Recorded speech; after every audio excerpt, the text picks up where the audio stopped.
9번 창세 이전에 계신 하나님의 영이 예수님의 몸을 입어 다윗의 후손으로 나셨고, 마찬가지로 바울도 이아무개 목사님도 나 자신도 그러하다면, 그러니까 하나님의 뜻에 따라서 몸을 입고 왔다면, 즉 되어야 할 대로 된 우리 모두라면 부르심을 받는다는 것, 부른다는 것은 어떤 의미인가요? 이미 그렇게 되도록 만들어져서 세상에 왔는데 하나님의 사람을 불러 그 뜻인 복음에 순종하게 한다는 것은 불필요한 일이 아닐까요? 이미 되어질 일이 되어진 것이므로 이것은 차라리 조우라고 표현하는 게 낫지 않을까요? 같이 해봅시다.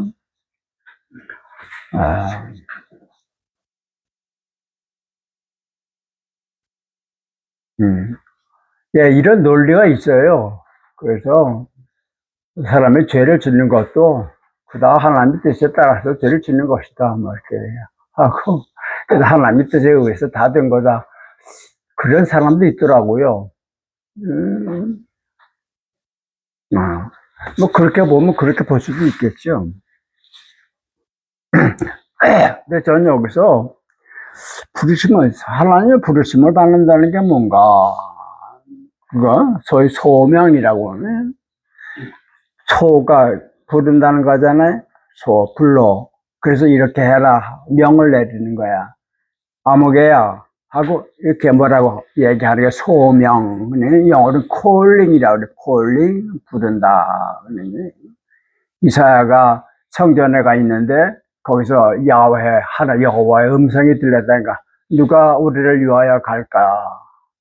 누가 우리를 위하여, 하나님을 위해서 이것까지 가라. 그 얘기를 듣고 이사야가 제가 여기 있습니다, 저를 보내십시오. 그게 이제 이사야의 소명이라고 그래. 근데 그 소명을 받은 사람이 있고 받지 않은 사람이 있잖아요. 그렇지 않아요? 근데 사실은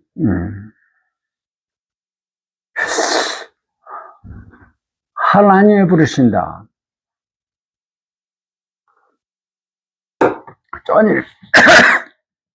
전 이렇게 생각합니다. 소위 소명이라는 게 무엇이야?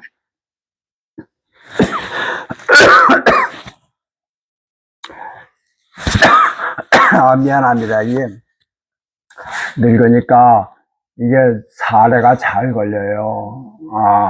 그래서 사례라는 게 여기 숨구멍으로 들어갈까 하고 식도로 들어갈 게 이게 입에 들어가잖아요. 그럼 이걸 구분해서 숨구멍으로 들어갈 거는 숨구멍 넣고, 식도로 갈 거 식도로 가고, 이렇게 이걸 해줘야 돼요. 요 가운데서. 예, 이제 숨구멍으로 들어갈 게 식도로 들어가는 건 문제 없어요. 괜찮아, 근데 식도로 들어가려면 숨구멍으로 들어가면 이게 재채가 말이에요. 안 되고. 근데 요걸 분간하는 놈이 이게 좀 너무 오래돼가지고 낡았어. 그래가지고 이렇게 잘 제기는 못해가지고 가끔 요로 들어가야 하니까 요로 들여버려가지고 캣캣거리게 만든단 말이에요. 어떤 자기 침 생기다가 살에 걸려. 맞아. 그게 우리 늙은이들의 특권이야. 젊은 것들은 안 돼, 그게. 네. 그래서 좀 살했습니다. 다시 얘기합시다. 소명. 그런 얘기 들어보셨죠? 사람은 생일이 2개가 있는데 어떤 사람은 하나밖에 없고 어떤 사람은 2개 있다. 그런 얘기 들어보셨어요? 네. 첫 번째 생일은 없는 사람이 없다. 모두가 다 있다. 우리가 말하는 생일. 그죠? 두 번째 생일이 뭐냐? 그거는 첫 번째 생일의 의미, 이유를 알게 된 날이다. 그게 이제 두 번째 생일이에요. 근데 사람들 가운데 이제 두 번째 생일을 가진 사람이 있는가 하면 그게 없는 사람도 있다. 그러세요? 그러니까 이 두 번째 생일은 자가 세상에 왜 왔는지를 알게 된 날. 그게 두 번째 생일이야. 예. 그래서 여기서 첫 번째 생일 육신이 태어나는 건 내가 다 알죠. 다 있잖아. 생일 없는 사람 없잖아요. 다 있어. 두 번째 생일은 어떤 사람은 있고 어떤 사람은 없어. 그래서 자기가 왜 세상에 태어났는지를 몰라. 그래서 그냥 닥치는 대로 아무렇게나 살다 간다 이렇게 말하고, 혹은 착각해. 잘못 알고 있어. 그래서 사실은 그것 때문에 온 게 아닌데 지멋대로 난 이래서 왔다고 생각해서 그렇게 가. 그건 참된 두 번째 생일을 모르는 사람이다 이렇게 얘기하는 거예요. 이 두 번째 생일이 뭐냐? 하나님한테, 하나님 제가 여기 왜 왔습니까? 하고 여쭙고 하나님으로부터 답을 듣는 사람. 내가 너 세상에 왜 보낸지 알아? 이러라고 보낸 거야 라고 하는 그걸 분명히 알게 된 사람을 두 번째 생일 가진 사람이다 이렇게 말할 수 있다면, 두 번째 생일날 들은 거 그게 바로 하나님의 부르심이다 이렇게 얘기할 수 있지 않을까 싶어요.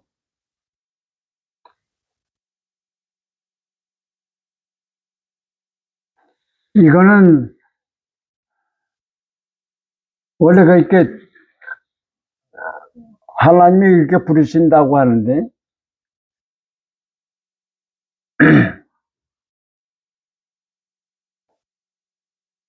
모든 사람을 부르신다.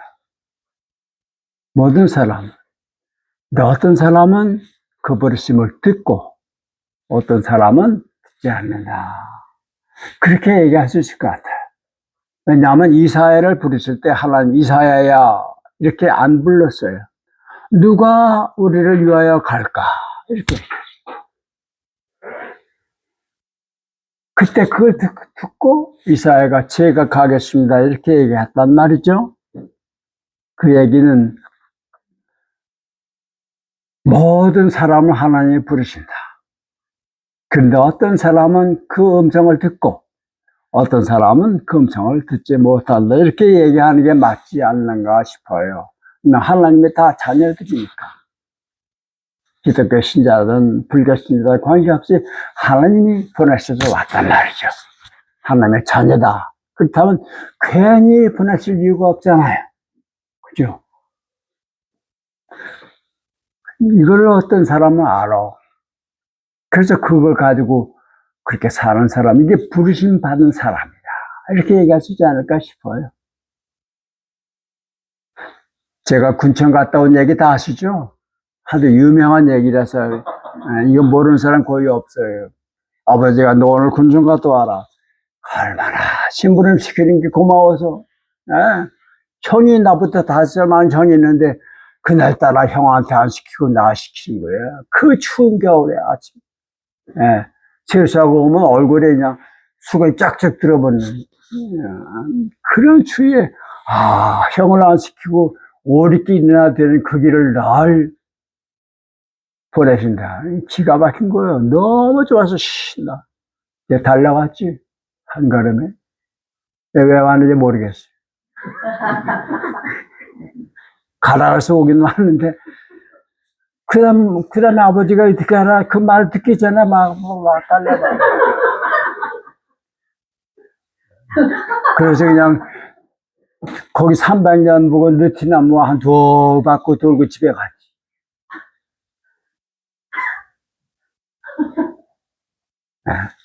그게 6학년 때 군청 갔다 온 거 아무것도 아니야. 이 세상에 왜 왔어? 뭐하러 왔어? 알아? 알면 역시요 그렇게 사람 미워하고 증오하고 두드리고 그러면 살 수 없는 거요. 왜 하나님이 너 그러라고 그런 거 아니야. 안 그래요?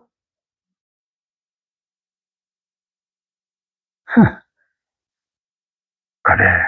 이거는 하나님이 하는 이렇게 일방적으로 보내는데 누구는 듣고 누구는 안 듣는다. 이건 뭐냐 하니까 내 마음속에 내가 왜 세상에 왔는지를 알고 싶다 하는 마음이 있어야 되는 거예요.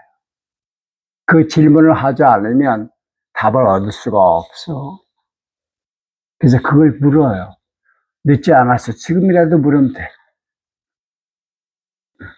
그래서 내가 그때 군청에 갔을 때 만약에 지금처럼 핸드폰이 있었다면 내 아빠한테 전화했겠죠.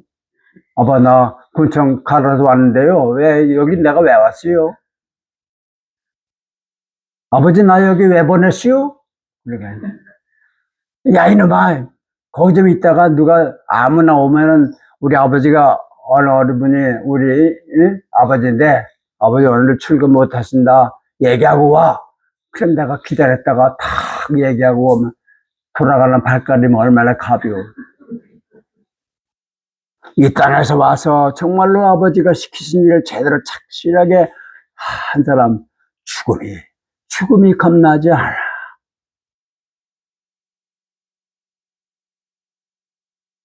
가볍게 그 길을 돌아갈 수 있어요. 왜 할 거 다 했으니까.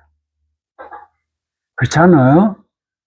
그게 소명이라, 그게 부르심 받는 거라고 생각해요.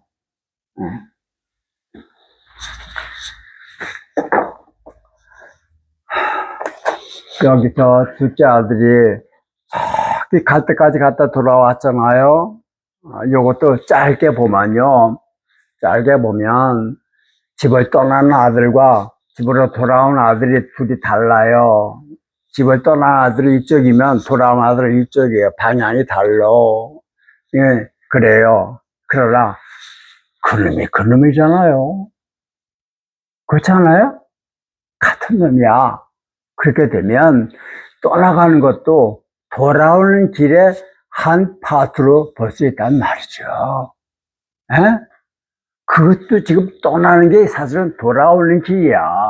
왜 안 떠나면 못 오니까. 그렇게 보면 이 세상에서 이렇게 막 엉터리로 사는 것도 그것도 그 길을 가는 한 방편이다 라고 얘기할 수도 있지요. 그렇게 보면 그래요. 그렇게 보면 이 세상에 악인이란 없어요. 다 선한 하나님의 아들이야. 아직은 집을 떠나는 모습을 하지만 그놈이 사실은 돌아오는 놈이야. 그러니까 그렇게 보면 이 세상에 불운이라고 하는 건 없지요. 그렇게 볼 수도 있어요. 어떻게 보느냐는 자기가 보고 싶은 대로 보면 되는 거예요. 자, 10번. 동성애는 한국교회의 뜨거운 감자 같습니다. 정적 지향에 대한 차별금지법을 찬성하고 있는 민주당과 진보적 교회의 대부분의 교회가 극렬하게 반대하는 주요 원인이기도 하고요. 바울이 로마서 동성애를 금지하는 이유는 과잉 성욕으로 동성 간 성행위를 말하는 것이므로 이성에는 끌림이 없고 동성에게만 끌리는 순천적 동성애는 허용해야 하지 않을까. 예.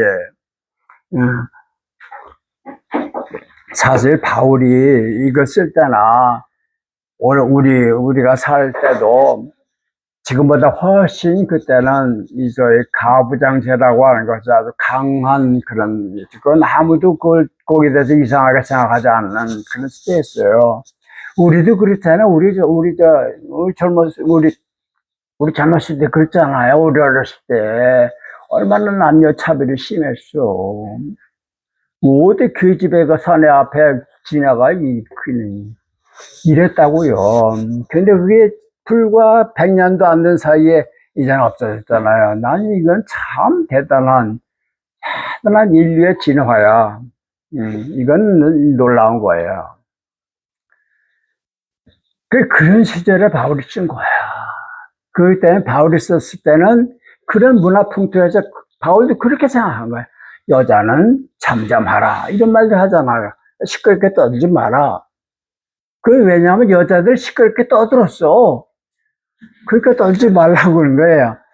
여자들이 시끄럽게 떠들었던 건 이거 뭐냐면요. 놀라운 겁니다. 바울이 여자들이 잠잠해라. 머리에 이거 쏘라. 뭐 이런 얘기 한 거는 그렇게 안 한 사람들이 있었다는 얘기죠. 기독교 안에. 여자들이 말 많이 했단 말이에요. 그러니까 바울이 그렇게 떠들지 말라고 얘기한 거 아니에요? 여자들이 어디 발언하고 얘기하고 거기서 이건 예수님께서 그렇게 만드신 거예요. 당시 기독교 아닌 데서는 이건 상상할 수 없는 거라고 봐. 놀라운 거예요. 예수님은 나는 사람의 아들이다 그랬어요.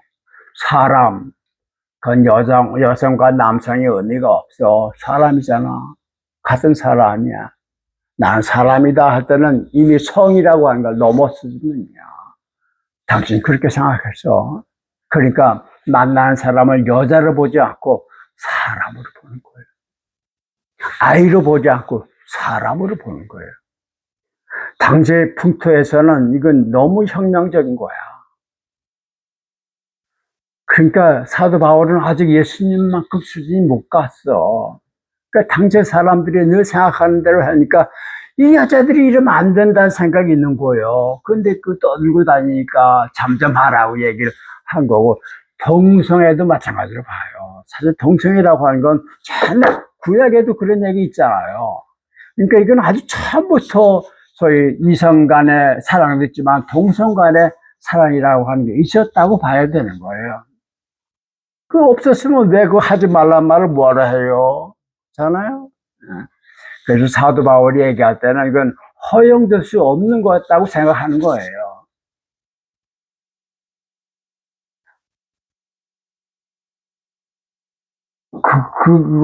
그걸 문화적인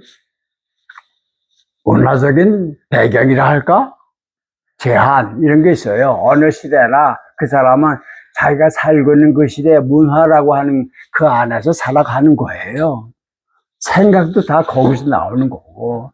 예수님처럼 그걸 뛰어넘은 사람은 아이도 사람으로, 여자도 사람으로 똑같이 볼 수 있지만 그렇지 못한 사람은 문화의 족쇄를 벗어나지 못하는 거예요.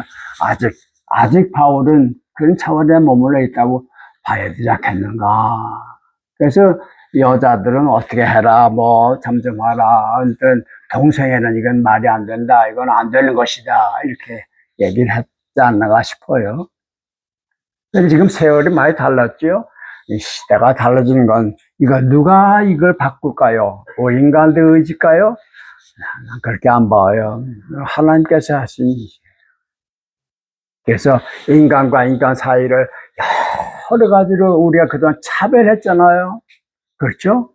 남자와 여자도 차별하고 어른과 아이도 차별하고, 예? 배운 사람 못 배운 사람, 양반 쌍놈, 뭐 어떨 때 피부 색깔 가지고 막 나누고 그랬잖아요. 인간은 인간 사이를 차별해서 하나 높이고 낮추고, 응? 그 신분이라고 있어가지고 말이야. 어떤 계급은 일 하나 안 하고 이렇게 먹고 사고, 뼈 빠지게 일해야 되고, 그런 차별이 많은 세상이었는데, 이게 다 없어져 가는 과정 중에 우리가 있다고 봐요. 그 중 하나가 아주 끈질기게 남았던 게 바로 남녀 차별이었는데, 남성 중심. 예수님이 오셔서 사실 거기에 구애받지 않으셨어요. 오히려 예수님은 여자와 아이들을 더 귀하게 여기셨단 말이죠. 예수님 처음으로 화를 내신 게 언제예요? 아시죠? 여자들이 아이를 데려왔을 때, 제자들이 물리쳤단 말이야. 아이를 갖다가 이랬을 때 예수님 화를 내셨단 말이야. 제자들에게 아이가 나이가 오는 것을 막지 마라. 그래서 동성애라고 하는 거에 대해서 어떻게 보느냐는 건 이 세월이 많이 달라졌어요. 그래서 오늘의 관점에서 성경을 본다면 바울은 그때 그 제한에서 벗어나지 못했기 때문에 동성애는 안 된다, 이렇게 얘기를 한 건데, 저도 이거 쓸 때만 해도 그랬어요. 저게 한 30년 전에 쓴 건데, 저도 동성애는 이건 하나님 법에 어긋나는 것 같다, 뭐 이렇게 생각했는데, 지금은 좀 다르게 생각해요. 생각이 달라졌어요. 저는 이렇게 봐요. 짐승들도 다 암컷, 수컷이 있잖아요. 남자도 암수가 있잖아. 똑같아요. 우리도 동물이니까. 짐승들은 동성애 없어요. 그죠? 몰라요. 개들이 있는지 모르겠는데. 이름은 없는 것 같아요. 아, 사람은 있어요, 참부터. 왜 이럴까, 이게? 제가 생각하는 거니까, 이거 제 생각입니다. 그러니까 여러분이 동의 안 하셔도 돼요. 이게 그 일부 하실까, 뭐냐. 섹스라고 하는 거, 성이라고 하는 게 하나님이 우리가 주셨잖아요? 근데 이게 동물과 사람이 좀 달라요.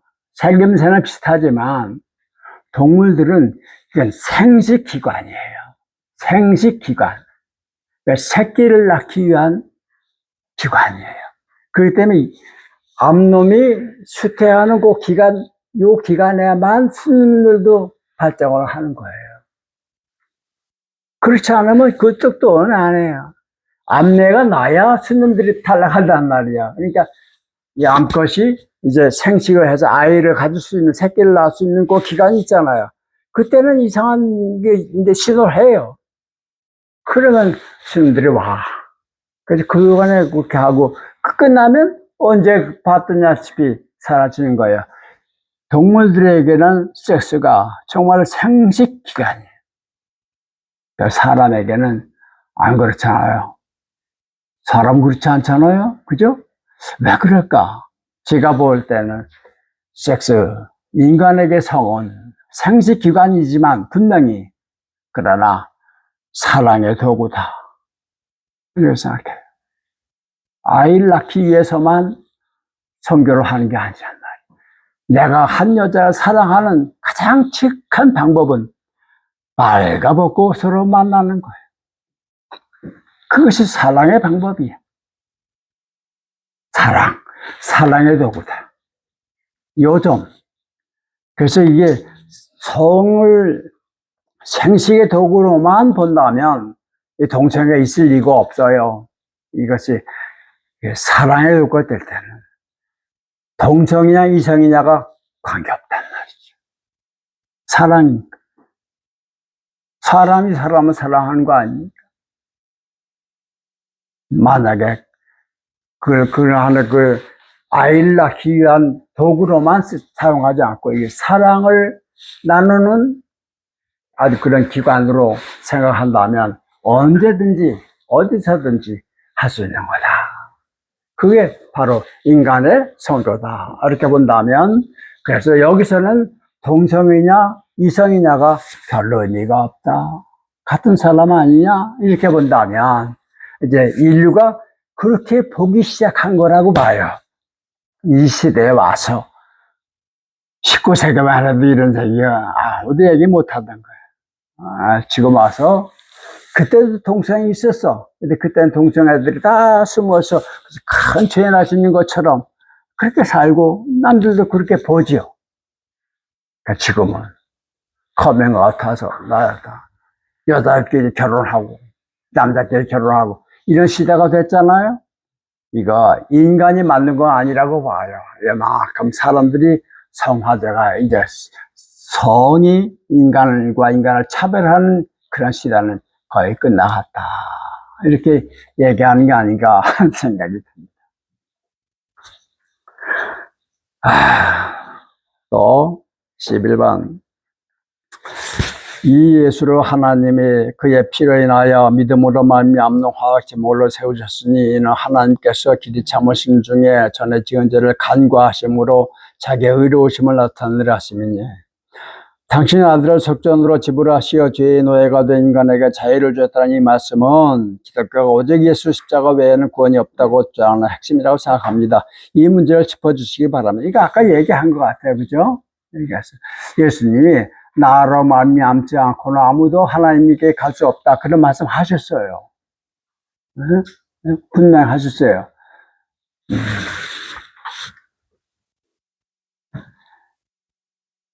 이걸 잘못 이해하면 그 예수가 말씀하신 나, 그게 누구냐? 그 나가.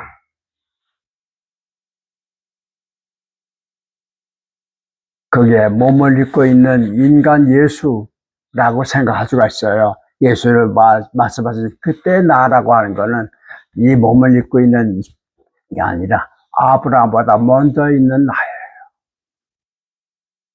그 나를 얘기하는 겁니다. 그 나의 경지까지 핏줄이나 형이나 이런 것이 의미가 없는 남자냐 여자냐 늙었냐 젊었냐 많이 아냐 못하냐 그런 거하고 차별하지 않는 그게 차별할 이유가 없는 그런 사람이 되지 않고는 누구도 아버지께로 갈 수가 없다. 그런 말씀이라고 생각해요. 그래서 이것은 예수님이 나로 말미암지 않고는 아버지께 갈 수 없다는 건 나라고 하는 걸 이것은 말해요. 우리가 알고 있는 인간 예수가 아니란 말이에요. 그걸 잘 이해하게 되면 기독교인만 구원받는다. 이렇게 크게 오해를 할 수가 있어요. 저는 오해라고 생각합니다. 난 이렇게 얘기해요. 우리끼리 하는 말이야. 우리끼리 하는 말이야. 하고 얘기했잖아. 이거 밖에 나가서도 막 그대로 써먹으려고 그러다. 야, 우리 기독교 신자들끼리는, 예수님을 믿지 않고는 하나님 나라 못 가. 이건 맞아요. 기독교 신자면 그렇게 말해야 돼요. 그렇지 않으면 그 기독교 신자 아니에요. 예수님의 가르침과 예수님의 가르침을 따라서 살아가는 그거를 통해서 내가 거듭나지 않으면 나 아버지께 못 간다. 이건 기독교 신자는 그걸 얘기하는 사람이 기독교 신자예요. 난 그렇게 보는데. 예수가 나의 유일한 구주다. 그분을 통해서만 나는 하나님 나라 간다. 그래서 이게 사람들이 모인 거예요. 이게 우리끼리 하는 말이요, 이게. 우리끼리는 통해. 근데 밖에 있는 사람들까지 그러지 마. 요 얘기를 안 하셨어요, 예수님. 그래서 사람들이 지금까지 오해를 해서 기독교라고 하는 울타리 안에 만 구원이 있다. 이렇게 오해를 하는데 이것도 오해니까 얼마 못 가. 그래서 이제 차츰 풀어질 거라고 봅니다. 우리 제 은사인 변선아 선생님이 기독교 밖에도 구원이 있다 이렇게 한마디 하셨다가 감옥에서 쫓겨났잖아요. 목사 박탈당했단 말이에요. 그랬어요. 기독교 밖에도 구원이 있다 그러셨다. 제가 그 얘기 듣고 저 시골에 철원에 있다가 일부러 버스 타고 선생님 만나러 서울로 갔잖아요. 선생님 신문 봤어요. 쫓겨나셨대요. 네, 그랬죠. 그래 말해, 그랬다. 그 말씀을 기독교 밖에도 구원이 있다고 그랬으니까 쫓겨나죠. 그러면 저 부흥사들은 그걸로 먹고 사는데 걔들 어떻게 하라고요? 기독교에만 구원이 있다고 그래야 부흥사들이 먹고 살 거 아닙니까? 밥줄을 끊어놓으면 돼요. 얘들이 화가 나서 가만히 안 두죠. 기독교 밖에도 구원이 있는 거, 구원이 있다. 왜 그렇게 말씀하세요? 있을지 모른다, 그러면. 아니면 있기를 바란다. 있다, 그래 놓으니까. 도망갈 구멍이 없잖아. 이거 농담으로 내가 그러겠어. 넌 어떻게 말해? 그래서 나는 선생님처럼 얘기 안 해. 나는 기독교 안에도 구원이 있다. 그러려고. 그 안에 지나간 농담이었습니다. 그래서 쫓겨났었어요. 그래서 제가 선생님 정말 축하드립니다. 난 선생님이 제자라는 게 이렇게 자랑스럽습니다. 근데 그랬어요. 뭔 소리야. 그래서 생각해 보세요. 선생님이나 저는 다 감리교 신자 아닙니까? 감리교가 뭡니까? 성공회에서 요한 웨슬레가 쫓겨났습니다. 그래서 감리교가 생긴 거예요. 감리교 우두머리가 요한 웨슬레인데 그 사람 원래 성공회 신자예요. 성공회 소속된 성직자였단 말이야. 그래도 성공에서 쫓겨났어요. 넌 안 들어갔다. 그래서 이 사람 나와서 캔터베리 주교에서 교구에서 쫓겨났단 말이야. 그러니까 런던 거리에서 세계가 나의 교구다 이 감리교 모토요. 내가 신학교 갔더니 세계가 내 교구다 이렇게 배지에 달았더라고. 그게 헌혈술이에요. 또 더 올라가면 장로교, 뭐 성결교, 기독교, 감리교가 다 개신교 아닙니까? 네, 개신교가 뭐예요? 마틴 루터가 대장인데 그 사람은요 천주교에서 쫓겨난 게 아니라 파문당했습니다. 파문당한 건 뭐냐면 이 사람은 죽여도 죄가 안 된다 그런 얘기예요. 그래.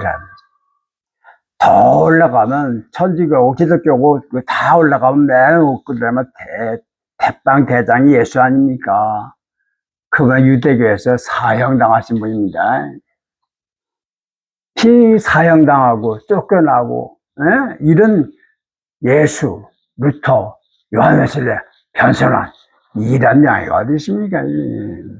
이건 농담이 아니고 정말 명예입니다. 쫓아내는 사람들은 참 불쌍한 사람들이에요. 쫓겨나는 사람이 희망이 있는 거예요.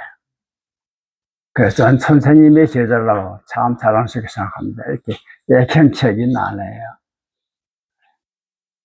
뭐하러 얘기하다 이렇게 하는지 모르겠다. 예수로만 구원받는다는 말을 많은 사람들이 오해를 하고 있다는 얘기를 좀 했습니다.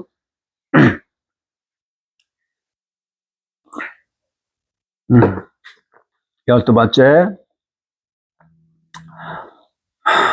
죄인. 개신교에서 흔히들 이렇게 말하는데 우리는 모두 단지 신의 연출하에 영국의 한 역할을 한 존재인데 무슨 죄가 있나요? 아까 얘기한 것처럼 이 사람이 집을 떠나는 것도 돌아오는 사람이다. 이렇게 보면 그 조바 죄인 없어요. 그렇게 보면. 그러나 또 떠나는 놈과 돌아오는 놈은 다르잖아요. 죄인이 있어요. 전 이렇게 생각합니다. 우리 속에 두 씨앗이 있어요. 하나는 아담의 씨가 있고 하나는 예수의 씨가 있어요. 우리가 예수를 믿는 기독교 신자니까. 그래서 아담의 씨가 있고 예수의 씨가 있어요. 아담의 씨는 죄의 씨입니다. 아담이 한 건 죄예요. 하나님의 법을 어겼어요. 하나님이 이렇게 하라고 그랬는데 안 했어요. 먹지 마라. 근데 먹었어요. 그게 죄야. 뭐 제가 어디 남의 집에 과선에 가서 뭐 따먹었다 그게 아니고 어떻게 누에서 이렇게 이런 게 하나님을 거역했습니다. 그게 죄의 근본이에요. 우리 속엔 그게 있어. 내 맘대로 하고 싶은 거예요. 하나님이 어떻게 하더라고 그런 거 다 알아. 아는데 나는 그렇게 하고 싶지 않고. 네. 그래서 내 맘대로 하는 게 이게 집을 떠나는 아들의 모습이라고요. 그런 거 하면 나는 그렇게 하고 싶지 않아도 아버지가 하나님이 그렇게 하라니까 난 그렇게 할래. 이것도 있어 우리한테. 누구나 그렇게 할 수 있어요. 그 길을 열어주신 분이 예수님이란 말이야. 그래서 우리는 선택을 해야 되는 거예요. 내 안에 누구의 길을 갈 것인가. 아담의 길을 갈 것인가 아니면 예수의 길을 갈 것인가. 그래서 사도 바울은 예수를 세컨드 예수라 그랬어요. 두 번째 예수라. 아담. 첫 번째 아담은 퍼스트 아담이고 예수는 세컨드 아담이다. 제1의 아담의 길을 걸어가는 건 죄의 길을 가는 거고 그 다음에 예수의 길을 가는 것은 구원의 길을 가는 것이다. 이렇게 얘기할 수가 있는 거죠.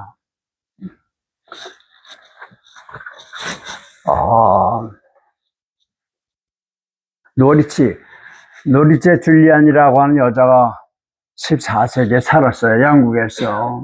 노리치라는 바닷가에 살았는데 이 여자가 아주 어렸을 때 기도합니다. 기도가 뭐냐면 예수님이 십자가 달려 돌아가시는 그 현장에서 예수님이 당하신 아픔과 고통 그리고 아들이 죽고 가는 걸 멀쩡히 봐야 하는 그 어머니 여인들의 아픔, 고통 이걸 제가 경험할 수 있게 해주십시오. 내 몸으로 그 아픔을 그런 기도해요. 그리고 30살쯤 됐을 때 그게 와요. 병에 걸려서 거의 죽음의 사경에 이르러요. 거기다가 구살생으로 살아나서 예수님의 십자가 장면을 16토막을 봐요. 씬을 환상으로. 예수님 막 땀 흘리고 피 흘리고 신음하고 헛떡거리고 하는 걸 그대로 몸으로 느끼는 거예요. 이걸 다 보면서 기록해요. 그것이 이제 자기가 육필로 글을 써놓고 그 죽어요. 근데 그 원고가 안 사라지고 어떻게 한 300년 뒤에 런던에서 그게 책으로 나와요. 그 영국에서 나온 여자 작가의 첫 번째 여성의 최초 책이 그거예요. 그게 20세기에 와서 또 현대 영어로 누가 바꿔서 제가 읽고 번역을 해서 아마 여러분들이 그 사람이 있을 거예요. 그 여자가 많은 그 고난과 고통의 걸 다 풀어오면서 그러면서 뭘 발견했냐 하면 죄, 하나님과 멀어지는 거 이게 다 필요한 거였구나 이런 걸 알게 되는 거예요. 유명한 말, 죄는 있을만 해서 있는 것이다 이런 얘기를 해요. 왜냐하면 죄를 짓지 않고는 아버지의 은혜가 뭔지를 모르는 거예요. 여기 큰아들은 죄에 안 졌어. 집을 안 떠났어. 그래서 아직도 아버지하고 함께 산다는 게 뭔지를 몰라. 그렇게 보면 죄는 없다고 볼 수 있는 거죠. 근데 필요해. 그래서 죄를 짓는 거야. 죄를 져야 회개하지. 회개해라 얘기에는 죄를 짓고 있다 말이야. 그러니까 돌아서라. 이런 얘기. 이게 갔다가 돌아오는 이 과정을 겪지 못한 사람, 한 번도 아파보지 못한 사람이 건강하게 뭔지 모르는 것처럼. 에? 여기 어떤 여자가 여기 앉아있는데 저 여자한테 미안하지만 저 여자 어려서부터 아주 괜찮은 집안에서 자랐어요. 돈 있고 모자라지 않아. 그러니까 고등학교 때 막 파리 유학을 시켰단 말이에요. 그래서 돈이 모자라고 돈이 없다는 게 뭔지를 모르고 살았어요. 60 가까이 사는 동안. 지가 그랬잖아. 어떨 땐 막 돈이 하도 쏟아져가지고, 쏟아 들어와서 막 그랬대. 난 그런 거 한 번도 경험해 못했는데. 그래. 그러니까 돈이 없다는 게 뭔지를 몰라. 그러니까 돈이 어떤 건지를 몰라. 돈이 얼마나 소중하고, 얼마나, 그 한 푼이 얼마나 귀한 건지를 모른다고요. 근데 불행하게도 날 만나가지고 돈이 없다는 게 뭔지를 이제 경험한단 말이야. 그러니까 비로소 하루하루를 살아가는 게 무엇인지, 하나님께서 나를 먹여 살린다는 게 무엇인지, 그걸 알게 되는 거예요. 그러니까 그 필요한 거예요. 그렇게 본다면 죄는 있을만 해서 있는 것이다. 맞는 거예요. 그리고 그 여자의 결론은 뭐냐? All will be well. 다 끝에 가니까 다 잘 됐더라.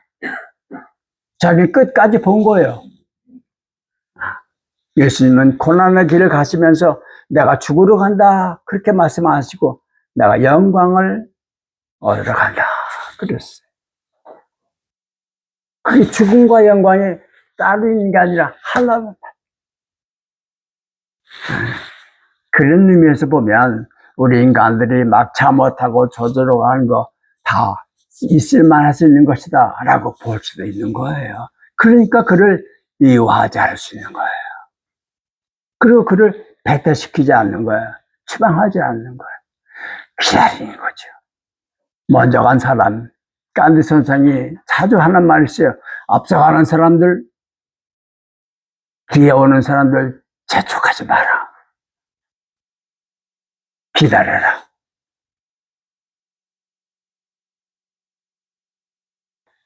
요번에 저 주변 울진 갔다가 거기 있는 산무국에 김 목사 만났어요. 일본 아이들하고 같이 일본 갔대. 일본에 한 5달 동안 가서 고생 좀 하고 왔는데, 교토에 또 어떤 절에 갔더니, 아미타 부처님의 석상인데, 서 있는 입상이더래요. 서요. 아미타 부처가 서 있는데, 보통은 이렇게 서 있잖아요. 이렇게, 뭐, 이렇게 하게 서 있잖아요. 근데, 이렇게, 고개를 돌리고 있다는 거예요. 자기 처음 보고 처음 봤어요. 근데, 고개를 돌리고 있는 부처상을 처음 봤다. 그래서 상당히 자기는, 인상이 깊게 왔대요. 왜냐하면, 이게 뭐야? 잘 따라오나? 보는 거예요. 얘들이 잘 오고 있나? 이게 앞서가는 사람의 모습이에요. 돌아간다. 근데 다른 절에 갔는데, 거긴 지장보살인, 지장보살은 잘 아시다시피 나는 부처가 되는 거 보류한다. 이 땅의 중생, 마지막 중생이 구제받기 전까지는 나는 부처 되는 걸 안 하겠다. 왜? 그들을 다 도와줘야 되니까. 맨 마지막에 서 있는 사람이 다 앞서 보내고 제일 마지막에 그런 2개 부처상을 봤대 자기가. 자기가 지금까지 이런 모양으로 자기가 이렇게 아이들이 잘 오나? 이런 관점을 했는데 이제는 내가 뒤에서 아이들을 이렇게 봐야 되겠다 그런 얘기를 하더라고요. 제가 그랬어요. 그래, 좋은 걸 보여주셨구나.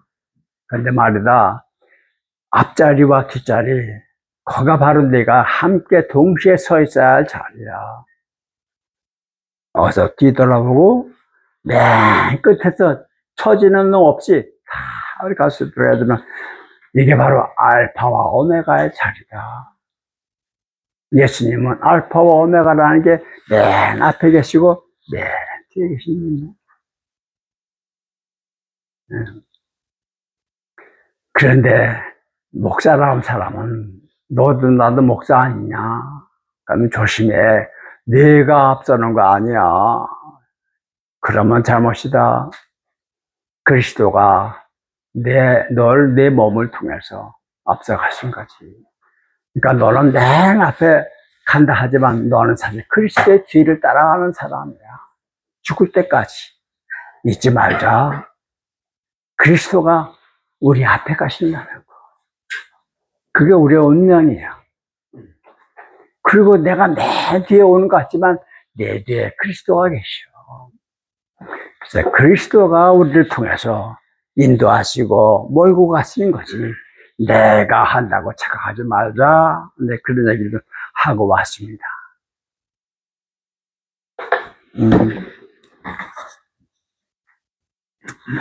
13번. 내가 죽고 내가 살고 그러므로 나 또한 산다? 죽는 나가 있다면 육체의 나일 텐데 그게 다시 살 수 있는가? 천성 스님이 전철에서 예수 천국 불신 지옥 미역자가 슬쩍 재미삼아 우리 예수님은 죽어 부활하는데 내 교주는 그냥 죽지 않았느냐? 그러니까 예수님은 부활하는데 부처는 죽었다 그런 얘기죠. 그러니까 춘성 스님이 한 말이겠죠. 내가 알기로는 죽었다가 살아나겠으면 내 거시기밖에 모른다네. 이게 이제 농담을 한 말이죠. 거시기가 죽으면 안 돼요.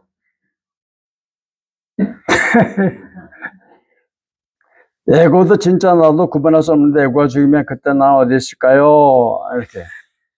예. 여러분, 예수님이 말씀한 죽음이라는 게 그게 몸뚱아리 죽는 거 얘기할까요? 그건 아니죠. 예수님 말씀한 죽음은 바로 이겁니다.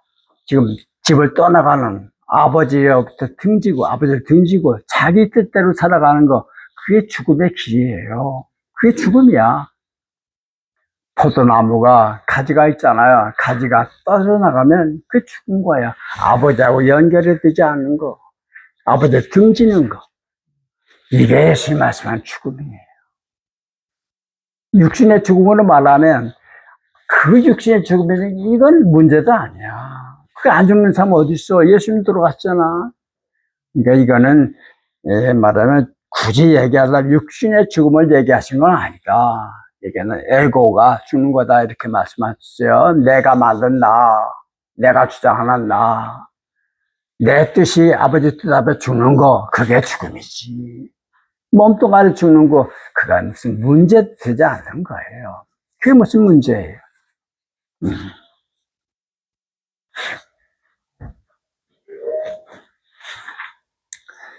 어떤 제자가 와서, 저 선생님 따라가겠습니다. 근데 조금 말미를 주십시오. 제 아버지가 지금 노인이신데, 우리 아버지가 돌아가시면 장사 지내고 예수님 따라가겠습니다. 그러잖아요. 근데 예수님 뭐라 그래? 그래, 기다렸다가 아버지 장사 잘 지나고 날 따라오셔. 그랬어요? 아니야. 죽은 사람은 죽은 사람한테 맡기고, 넌 날 따라와라. 그랬어요. 여기 죽은 사람이 둘이 등장하잖아요? 근데 앞에 죽은 사람은 그 아버지를 얘기하는 거예요. 그 죽은 거는 나중에 죽은 사람들한테 맡기는 그 죽은 사람, 그 다음에 그 시체를 수습하는 사람인데, 이게 누굽니까? 예수가 말한 하나님을 등지고 사는 사람들이 죽음의 문제를 두고 넌 날 따라와라 이렇게 말씀하신 거라 봐요. 죽음이라고 하는 걸 오해하는 거야. 이 육신의 죽음, 그건 예수님에게는 문제가 아닙니다. 우리에게도 마찬가지예요. 그건 문제가 아니에요. 내가 하나님의 뜻대로 사느냐, 내 뜻대로 사나, 이게 여서지. 육신의 죽음은, 이건, 그게 무슨 문제입니까? 태어났으면 죽는 거죠. 제가 119세라고 하는 노인을 한번 만났어요. 한 30년 전인데. 자기가 119세래. 우리나라 사람인데. 그래서 자기 말로 내년에 조선일보에서 자기를 더블 환갑 잔치한다고 약속했대요. 1년만 더 지난 120살이야. 그런 분이 한번 만났어요. 노인인데. 처음으로 보니까 한 80쯤 나보여, 얼굴이. 그리고 담배를 줄담배 피워. 그것도 필터도 없는 담배 있잖아. 옛날. 입에 달고 있어, 아주. 그 사람, 나중에 알고 보니까 그 자가 120살이. 얘기를 하는데, 가격 경쟁 때, 나 때 자기가. 그러면서 얘기해. 그러면서 그때 참 한 시간 넘게 얘기를 들었는데, 다 기억이 안 나, 뭔 얘기 들었는지. 기억이 다 안 날라갔어. 딱 한마디만 기억나. 기억이란 게 그래요. 많은 정보가 들어오지만 자기가 다 골라. 그래서 요거는 간직하고 버리고 그래요. 내가 그때 그 할아버지 말씀 딱 한마디. 자기가 80쯤 난 것들이 건방지게 나한테 나이를 물어. 자기 손자가 70 몇 살인데 엊그제 죽었어. 그래서 자기 얘기하면 다 깜짝 놀란대요. 아, 그러시냐고. 그리고 제일 많이 던지는 질문이 뭐냐? 자기가 제일 많이 받는 질문이 장수의 비결이 뭡니까? 그걸 많이 묻는데요. 그럼 자기 이렇게 내가 장수의 비결을 자네한테 일러주면 자네 오래 살 자신 있어? 그게 자기 대답이래요. 죽고 사는 거 지가 못해요. 하나님 보내셨으니까 하나님이 데려가시는 거예요. 제 명을 다했다 못했다가 우리 생각이지. 모든 사람이 자기 명대로 살다 가는 거라고 난 봐요. 그러면서 자기 혼잣말처럼 한마디 하셔요. 근데 그땐 내가 귀가 밝았으니까 알아들었어요. 비결은 무슨 비결? 비결은 무슨 비결? 하늘이 아직 안 불러가니까 살아있는 거지. 그게 명언이야. 그렇죠?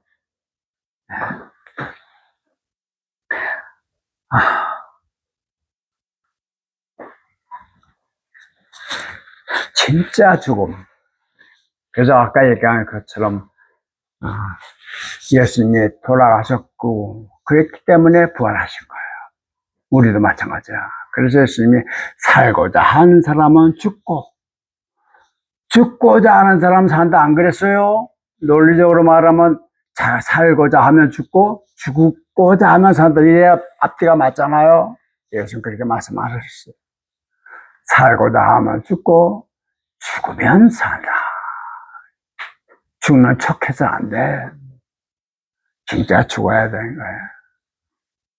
그걸 경험하면 좋겠어요. 그거.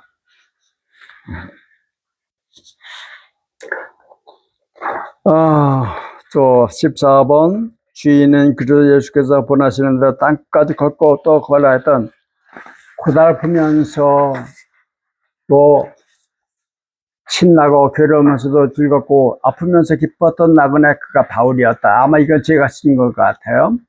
읽으면서 그의 감동한 구절입니다. 영성 서적을 보거나 강의를 들으면 깨달은 사람은 마음의 평정을 유지한다고 합니다. 예수의 길을 따르는 자도 마찬가지라고 이야기한 사람도 있습니다. 그들의 마음은 늘 고요하다고 합니다. 하지만 저는 선생님께서 표현하신 바울의 모습처럼 고달프면서도 신나고 괴로우면서도 즐겁고 아프면서 기뻐하는 그런 인간적인 모습에 더 많은 위로를 받고 감동합니다.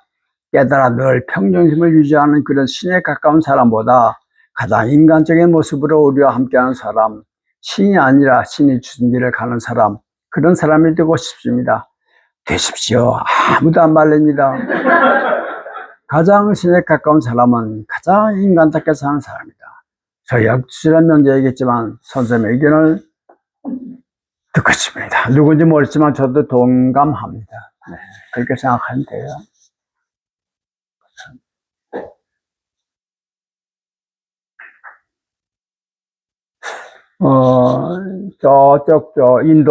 인도의 힌두교의 숲이 가운데 누군지 기억이 안 나는데 그 사람이 이런 말 했어요.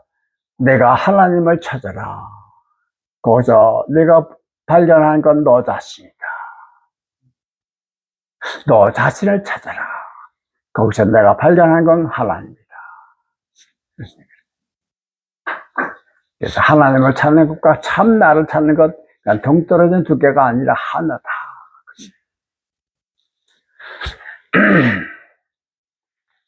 요즘 기도를 많이 하고 있습니다. 선택의 갈림길에 있을 때 기도하면 응답도 받습니다. 제가 응답하시다고 느낄 때는 선택한 것에 대해 마음이 기쁘고 편안하며 어떤 유혹이 와도 그 결정이 흔들리지 않더라고요. 그런데 아무 반응도 없고 소통이 안 되는 기도 제목이 있습니다. 간절하지 않아서일까 싶어 눈물로 기도해보고 횟수가 적나 싶어 횟수도 늘려보아도 그 기도만큼은 아무런 느낌이 없습니다. 마음이 힘들어서 저는 빨리 주님 뜻대로 결정을 내고 싶은데 기도할수록 답답합니다. 뭐가 문제일까요? 아직 저희가 답을 줄 때가 아니라서 그런 걸까요? 어떤 기도에는 빨리 응답해 주시고 어떤 기도에는 답을 안 해주실까요?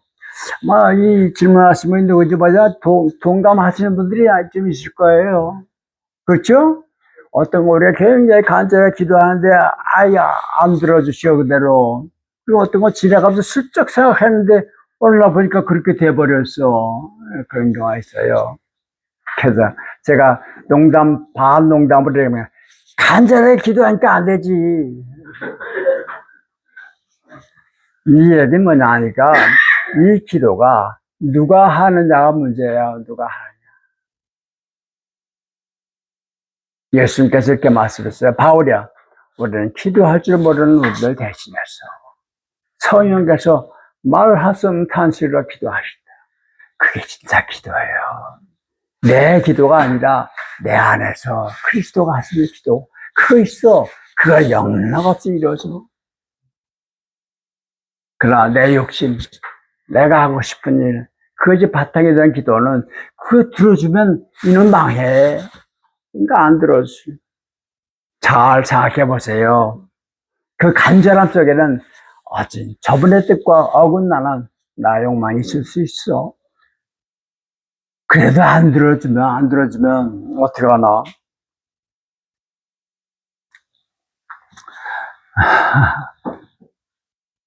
예. 그럼 기도 바꾸죠, 뭐. 들어주는 대로. 제가 경험으로 할 수 있는 반드시 들어주시는 기도가 있더라고요. 뭐냐 하니까, 저 이렇게 하고 싶습니다. 저렇게 하고 싶습니다. 할 때, 저쪽에서 보시고, 그렇게 하는 게 나한테 괜찮으면 이렇게 허락해 주시고, 그렇게 하는 게 안 되면 안 들어주신 것 같아요. 근데 그 말고, 아버지, 원하시는 대로 제가 살게 해주세요. 당신 뜻을 저를 통해서 이루십시오. 그기도. 그러면 돼요. 근데 그 기도 해놓고는 돌아서서 지 뜻대로 사니까 안 되는 거예요. 여기 와서 기도하던 제 근심 걱정, 걱정 다 받칩니다. 이거 좀 받아주십시오. 그 카드, 요번간 나가면서 대로 다 찾아가지고 간다는 거예요. 그러니까 기도가 안 들어가는 거예요. 아버지, 저를 통해서 아버지 뜻을 이루십시오. 그런 다음에는 내 뜻이 없어야 되는 거예요. 내 바람이 없어야 되는 거예요. 그래야 아버지께서 나를 통해서 뜻을 이루시는 거란 말이죠. 왜 해보니까 참 어려워요. 그러나 안 되는 건 아닙니다. 그러니까 여러분들 희망을 가지시고 나를 통해서 아버지 뜻이 이루어지기를 바랍니다. 간절한 기도를 하시면서 계속 그렇게 하다 보면 나한테서도 하나님이 그런 당신이 하고자 하는 일을 하시는구나 하는 걸 아마 경험할 수 있게 될 것 같습니다. 김교순 선생이 1930년대 우리나라 중요한 기독교 지도자인데 김교신이라고 하는 분이 있어요. 성서조선이라고 하는 잡지를 개인 잡지를 만들고 그러시다가 일정 시대 때 폐간당하고 감옥에도 가시고 이제 그런 분인데 그분이 제야의 기도가 있어요. 12월 31일 날 한 기도. 그 기도에 이런 기도를 했어요. 하나님, 1년 동안 저의 기도를 들어주셔서 고맙습니다. 그리고 저의 더 많은 기도를 안 들어주셔서 고맙습니다. 그렇게 기도했더라고요. 어떨 땐 내 기도를 안 들어주신 것이 너무 고마운 거예요. 왜? 내가 잘못된 것을 원했단 말이죠. 그때 안 들어주시는 게 그게 고마운 거예요. 그게 응답이야. 무응답이 응답이다. 이렇게 생각하면 되는 거예요. 하나님은 우리를 그렇게 가짜게 보지 않으셔요. 우리를 존중하십니다. 그래서 저 둘째 아들이 갔을 때 잡으러 가지 않아요. 데리러 가지 않습니다. 왜? 존중하기 때문에 그래요.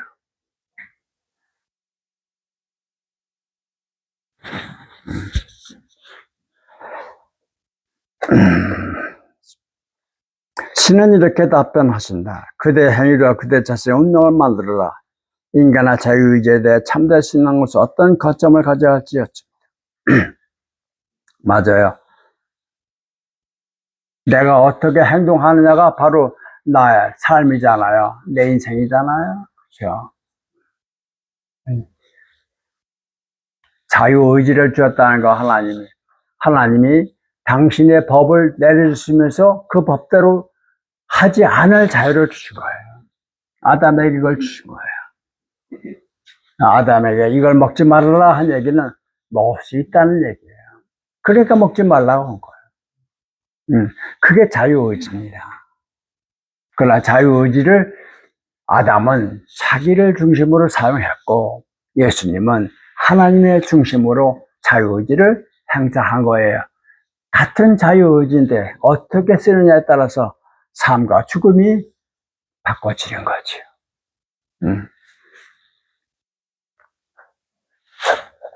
하나님께서 에게서 복음을 받았으니 이제는 죽는 순간까지 빚진 자로 살아야 한다. 어쩔 수 없는 낭이다. 그리고 어쩔 수 없이 거룩하고 아름다운 인생이다. 가슴 떨리는 고백입니다. 우리의 표현을 기다리지 않으시고 기도마저도 우리 입에 넣어주신 장치 앞에 무릎 꿇고 감사드리는 시간입니다. 아멘. 여러분, 우리가 지금 여기 이렇게 앉아있잖아요. 앉아있는 거 우리의 힘으로 앉아있는 거 아닙니다.